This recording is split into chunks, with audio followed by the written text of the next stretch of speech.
Feeling fat and what to do about it. Part 2. Stay tuned. Life sounds like I'm alive, I'm alive, I'm alive, I'm alive, I'm alive, I'm alive. This is what it sounds like. I'm alive. So in last week's free coaching video, we talked about this infamous feeling of fat and how to move through that experience. Now, if you haven't checked that out, I highly suggest you stop this video and go back to that one because this is part 2 and they're going to kind of tie in together. So the link is right below. So as we discussed last week, this feeling of fat and getting to the root of the emotion is first and foremost when it comes through moving through that experience. So this week I wanted to address something that could happen when you're feeling fat.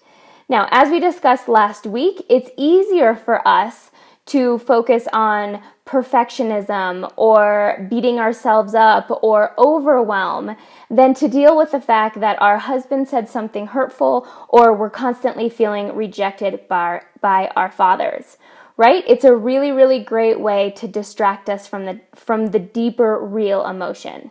Now, another way that we could distract ourselves from the deeper, real emotion is to beat up our bodies. And I am so guilty of this. When I start to beat up my body and I start to pick and poke and pull apart all the things that are wrong with it, it's a trigger to me. It's a sign to me that something deeper is going on. Right? When you think about it, it's a really easy distraction. So I just actually went through this recently with pregnancy. My body is totally changing as you would expect, and I know you probably are saying, well, there's a baby growing in there, so it should be easy to watch your body change like that. Well, if you've been following me for a while, you know that I have a pretty horrible history with my body. So pregnancy was kicking up all kinds of old body image issues that I had had in the past. So with every move that I made, every step that I took, I was beating my body up. When I was going up the stairs, when I was getting in and out of the car, when I was looking in the mirror and picking apart my skin, because that has really changed, I was just focusing on everything that was wrong and how she wasn't doing it right. So I caught on to this pretty quickly. And I knew the first step was what we talked about last week, was to deal with the real emotion at hand. And truth be told, I was going through some really big time life changes at that time.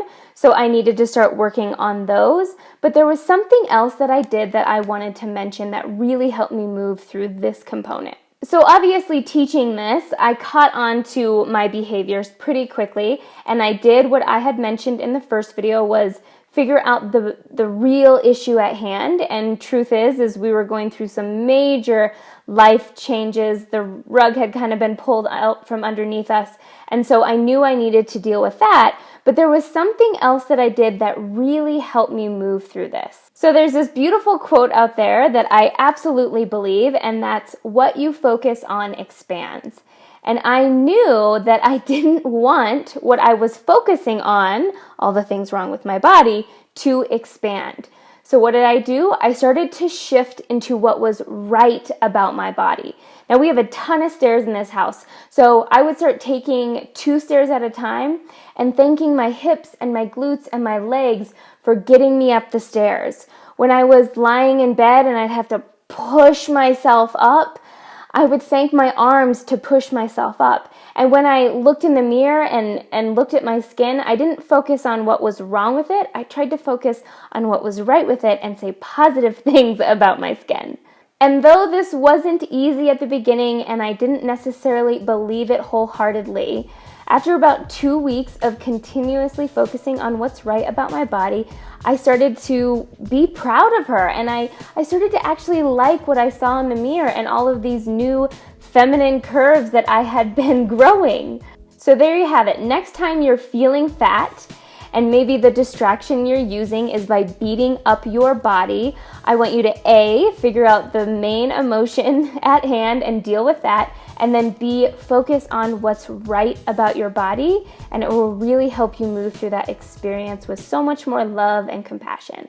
All right, before you go, let's do one more thing for our bodies. Comment below and post one thing amazing about your body. Let's kick off the body love right here, right now. And I want to make sure you've taken the Wildly Alive quiz. Have you taken it yet? You can sign up right on this video or in the links below, and together we're going to figure out how you're shooting yourself in the foot when it comes to weight loss, because that's no fun. And I'm going to give you a Wildly Alive plan so you can learn how to lose weight in a way that is enjoyable and fun. All right, my dear, and as I say every week, if you're not having fun, it's your own damn fault. Bye.